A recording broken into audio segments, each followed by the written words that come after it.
Hey YouTube, what is going on?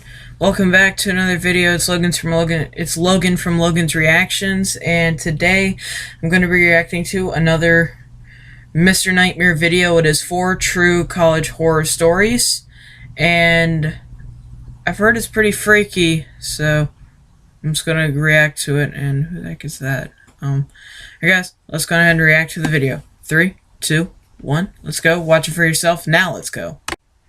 Guys, I'm glad I don't have school tomorrow because this starts my spring break and my dad was just like, hey, yeah, get off your laptop. And I'm like, you have school tomorrow. No, I don't.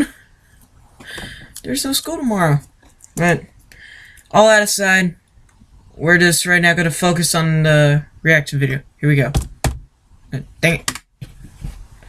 Dang it! Oh my gosh. There we go.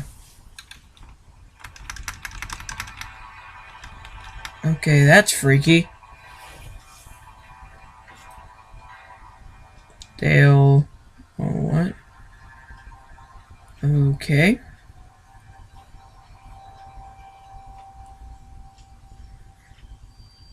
It was my first year of university. I had just finished unpacking all of my stuff into my room, and my family had just left. Later on that same day, my roommate finally arrived, and right from the get-go, I knew this kid was the most socially inept person I'd ever met. I introduced myself as Dan, sticking out my arm for a handshake. He paused, looked down at my arm as if he didn't understand at first, then laughed and went, "Oh," and gave me an almost dead fish handshake. I had to ask him for his name since he didn't even tell me when we shook hands. He was Dale. I tried to make small talk, but he just answered my question. So he's the freaky person? Occasionally awkwardly laughing or smiling. Within minutes, we were both just sitting on our beds, on our laptops, not talking to each other. I was upset and planned on requesting to be placed with a different roommate. Anyone would be better than Dale. I thought Dale was just a really awkward kid, but I soon learned he was much more than just that. I met some of the other kids on my floor, and they seemed cool, so that was good. I came back to my dorm after looking around campus the first night to find Dale still in the same position he was in when I left. What? I said, "What's up, Dale?" and he didn't answer. Not to my surprise. It was 9:30, I didn't have anything to do, so I turned out the lamp on my side of the room and went to bed. I didn't actually fall asleep anytime soon, though. Dale was on his laptop until 3 in the morning. When he finally closed his laptop, I fell asleep pretty quickly, but I woke up within the hour. The blinds to our room had been opened, and the moonlight now creeping into the room made everything visible, including Dale sitting on the side of his bed, looking at me. I sat up, rubbed my eyes, and said, "Dale, what the hell are you doing?" He whispered back, "Sorry," and laid down. The next morning, I woke up to find Dale had hell no. I felt like it was the first time he left the room. It was a Saturday. The first Saturday of the year, meaning orientation and all the campus festivities. Yep. During the orientation, as my group was walking by the school gardens, I heard a couple of students ahead of me saying, "What is that kid doing in there?" I saw who they were talking about. It was Dale, literally sitting in the dirt behind a patch of bushes, rubbing the bark of a tree with his hand. The orientation leader didn't notice, otherwise I'm sure she would have said something. I just walked by, not saying anything. I would have hoped she would have said, he or she would have said something. As a way to start a conversation and maybe make some friends. They apologized for me. None of us really knew if it was appropriate to laugh or not, but we did. I made friends with those 2 kids, and we made plans to get together that night. I also learned when I got back to my dorm that the school found another roommate for me. Things seemed to be turning around quickly for the better. I left the room that night to go meet up with the 2 kids I met. And when I got back, Dale was sitting on the desk chair facing the door. I said, "Oh, hey, what's up?" He said nothing, very matter-of-factly. I sat down on my bed and opened my laptop, and realized I forgot to lock it. I also realized that all of my emails had been opened. Emails I'm sure I didn't even read, and a bunch of folders of mine had been opened. Dale must have snooped through my laptop. Really? When I asked him if he did, he responded no very loudly, half a second after I even finished my question. I could read him like a book. This creepy kid was literally going through my computer when I was out. I knew he did it, but I didn't pursue it. I was ready to go to bed, so as I went into my bed to look for my pajamas, I felt like my clothing had all been moved around as well. Really? I knew I'd be out of there forever by tomorrow, so I didn't say anything. I woke up in the middle of the night to the sound of a zipper. I sat up and saw Dale on the ground, going through my bag. I turned Really? the lamp on, this time confronting him about it. He played dumb, saying, "I think you have my toothbrush by mistake." It was Oh, that's your the ways that excuse? he'd shown up until that point. Still, I knew he was lying, and I knew something was wrong with him, so I couldn't get physical with him. The next day, I met my new roommate in the same building, and everything went well. Sunday night, after having a decent conversation with my roommate, who was no social butterfly, but was miles better than Dale, we both turned off our lights and went to bed. For the third night in a row, I woke up at some off hour of the night to a strange noise. It was a weird clicking noise. Is Dale trying to Wasn't break into the consistent, but room? I'd hear it at least twice every 30 seconds. I got up, hoping to find something innocent, like a heavy bag putting pressure on a weak floorboard, or even a mouse. But as I scoped out the room, I realized the sound was actually coming from the other side of the door. The nightlight in the common area was always on, so when I looked through the peephole, I was able to see the scalp of the person standing on the other side of our door. They were looking down, so I couldn't see their face, but now that I was paying attention, I realized the tiny clicking noises were actually coming from the doorknob. I was sure the person was trying to unlock the door. Trying to I pick the dialed the lock. number for the campus police department, and they showed up in under 5 minutes to the common room, and only then did I feel it was safe to open the door. I found the officers to have Dale in cuffs. I had a feeling it was him. I told them everything, that he was my former roommate who was going through my stuff, so I switched dorms, only to find him trying to break into my new dorm. They took him away. I don't know what happened to him after that, but I never saw him again. He either got suspended for the semester or expelled. I got through the rest of my years at university like anybody else. However, the nightmarish experience I had with Dale still pops up in my head every now and then. I would think. Story 2. I went to Binghamton University for 2 years. I quickly made a big group of friends there, and we'd go out every weekend. One weekend on a Friday night in October, when my group didn't have any big plans together, me and 2 other close friends decided to hang out in the school nature preserve by the lake. There was this little clearing on the far side of the lake that was convenient for fires. Since it was so far from view of the school or campus security, kids would sometimes, but not often, come here to smoke pot, drink, and do basically all the other drugs. Really? It was a relatively unknown spot on campus by most, and we liked that about it. Tonight we just brought a bunch of beers, lit a fire, and hung out, having what we referred to at the time as a bro chat. As the night progressed, time seemed to pass quicker as the alcohol began to take effect. Eventually it got to the point where we were all laughing so hard that one of my 2 friends was on the floor rolling in the leaves. That was when my other friend stopped laughing and went, "Shh." We all perked up and listened, and heard the crunching of leaves and branches in the distance. Oh, We shoot. threw our bottles in the lake since we were all under 21, and it wasn't unheard of for campus police to come through the woods on weekends to catch kids doing drugs. We tucked the rest of the Seriously? beers into a backpack. I was moderately drunk, so my paranoia was higher than usual. That was probably the case for all of us. The fire exposed us to anyone passing through the woods. But the thing is, this spot was so unknown and far from campus that it was rare to find anybody else that deep into the woods. It sounded like just one person in the distance. The sound of a tree branch snapping not too far away freaked all of us out. None of us were really the confrontational ones from our group, so we were lacking that one person who would have the confidence to stand up and yell out to whoever was out there. Instead, we all just sat in silence, shushing each other. We heard what seemed to be somebody or something circling us, or at least walking around in a C shape around our little campsite. It literally started to feel like we were in the movie The Blair Witch Project, because these Oh my sounds in the gosh. distance, like cracking tree branches and leaves crunching on the ground, kept echoing over to our campsite. We laughed about it at first, but I personally soon became terrified of who or what it could be. Out of the blue, a huge thud made all three of us jump. At first I didn't understand, even though I saw what caused the sound. It took me a few seconds to digest the fact that a branch had been thrown into the center of our little fire site. One of my two friends took off running, while my other friend and I sat behind, looking at each other, half laughing, half concerned.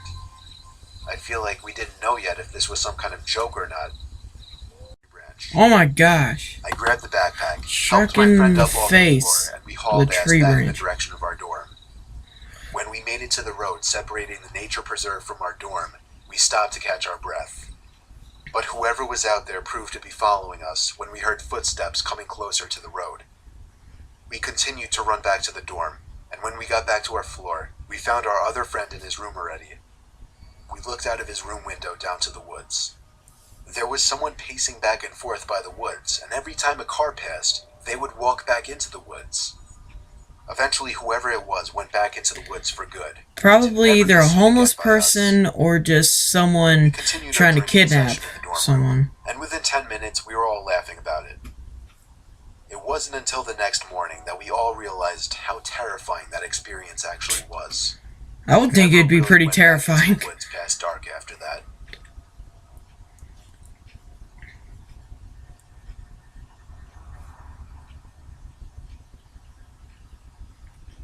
This takes place during the first week of school, my freshman year at the University of Iowa. I was just starting to get comfortable with my roommate. He was dedicated to the idea of rushing a fraternity, and rush week was starting the next week, but the parties were starting Thursday of the first week. My roommate didn't want to go alone because it would be harder to meet people that way, so he wanted me to go. I happily agreed to go with him. Even though I had no interest in rushing a fraternity, I still had intentions to go to parties. After all, I was attending a party school. My roommate wanted to go to one frat party on Thursday, and then parties at different frat houses on Friday and Saturday. On this Thursday night, we were headed to perhaps one of the lowest ranked frats. I'm pretty sure it was an underground one too, but his logic in attending was to have a backup frat in case the higher ones wouldn't give him a bid. The frat house was really far from campus, in a much more slummy downtown area. We pulled up to a corner house, and if it weren't for the blasting music and cars parked everywhere, we would never picture this house as a frat house. It literally looked like they settled with the first house they found. We knocked on the door to immediately be greeted by some short, chubby guy in a white t-shirt holding a Solo cup. His shirt had Okay. sweat stains by his armpits and mid-belly area. He told us to come right in. The party itself was in a horribly dimly lit room, with probably 50 guys bunched up into the living room. It was hot as hell in there to make it even worse. I think I saw maybe 2 girls at the entire party, neither of them even close to attractive. I gave the party a good 20 minutes, talking with one overweight foreigner after another, all giving off antisocial vibes. Eventually I waved for my roommate to get ready to leave, but a huge group of guys by the door made us decide to wait a little longer to avoid the awkwardness of leaving early. Oh, shoot. I continued to drink the cheap beers they were serving. I think I downed 5 cups before I could even feel a buzz. A heavy guy approached me with a tiny bottle in his hand and handed it to me, smirking and saying, "That'll get you shit-faced." I fake laughed and thanked him, expecting him to go away, but he just watched me as if he were waiting for me to drink it. So, I did. It was maybe 2 shots worth of some kind of hard liquor. The guy then started making conversation with me, and every time I hinted that I was trying to get away, he would try to pull me further into this otherwise one-sided conversation. Oh, It heck started to no. get really blurry pretty soon. I remember feeling dizzy all of a sudden, and the room seemed to be getting darker. That was the last thing I remember before waking up in a dark room, laying in a bed. Really? I could hear the sound of music muffled behind closed doors, so I knew I was still in the frat house. It was a very dark room, however I could still make out certain furniture in the room, and a small closet door, not much else though. But even over the blaring music, I heard the sound of a plastic bag being crunched from the closet, as if somebody had stepped on it by mistake.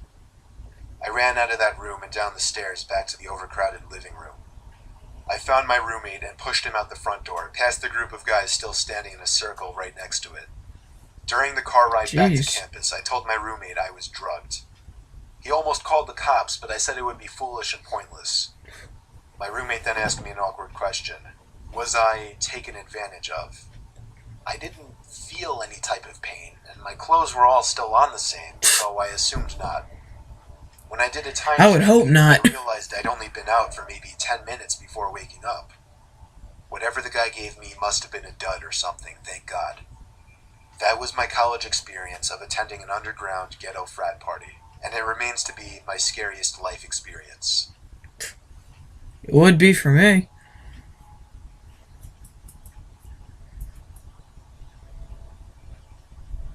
I had a single dorm my first semester of sophomore year. It was in the corner of the floor, kind of secluded from the rest of the dorm rooms, since it was in its own little section. You had to turn a corner to even see the door. It was nice because I'd be able to still talk with friends on my floor, invite people over to my room, and still have privacy when it was time to do homework or go to sleep. A few weeks into the semester, while studying for a bio exam, the silence was interrupted by a noise. It took me a bit to realize it was a light tapping on the door. It was so light that I almost didn't even hear it. I yelled, "Come in," but the door didn't open, so I got up to open it. Nobody was there. I Oh, walked around the corner to look down the hall. Nobody. Somebody was obviously messing with me. I went back to my bed and continued studying, this time leaving the door open. Nobody came back. why would you The leave the next night, door a few open? minutes after shutting the lamp in my bedroom to go to bed, the tapping on the door returned. Only this time it was much louder, more of a knocking sound. I called out, "Who is it?" and again the knocking stopped and nobody answered. I got out of my bed quickly and opened the door to see my small private corridor was void of any people. Again, I ran the 10 feet from my door to the corner to look down the main hallway of the floor. Nobody. The next morning, I asked some of the other kids in the dorm if they had been messing with me. Everyone said no. The next night, I woke up after having been asleep for 3 hours. Someone was knocking on my door again, this time louder than ever. Oh I had gosh. trouble deciding whether to open the door or not this time. No, don't. With a bout of courage, I hopped up and opened the door. Nobody was there as I was expecting, but this time I full-on sprinted down the tiny corridor isolating my room. And when I turned the corner, I saw the back of somebody disappearing behind the far corner on the opposite side of the hallway. I ran as fast as I could down the hallway, and as I turned to the next hallway where I saw the person a few seconds earlier, I saw a door at the end of the hallway shutting. It wasn't a dorm room, it was a bathroom. I felt like I was ready to confront whoever this joker was. So I Really? pushed open the bathroom door with force. The light was off. I turned it on expecting to see somebody hiding in there, but I didn't see anyone. My first instinct was to check the 2 bathroom stalls, which were both shut. I got on my hands and knees and looked under the 2 stalls. 2 heavy black boots could be seen from underneath one of the stall doors. I took a deep breath and pushed the stall open. I was confused. There were the boots sitting on the floor, but no person to wear them. Really?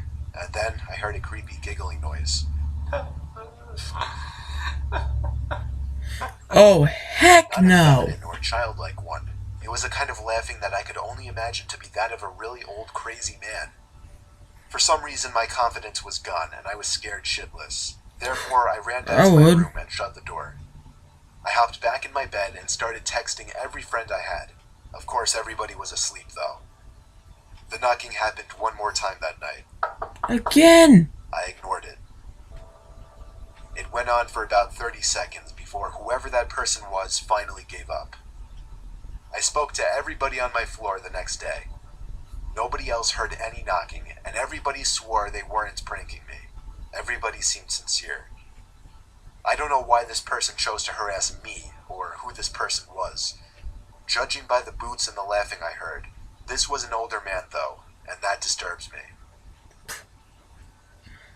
It would to me. Jeez.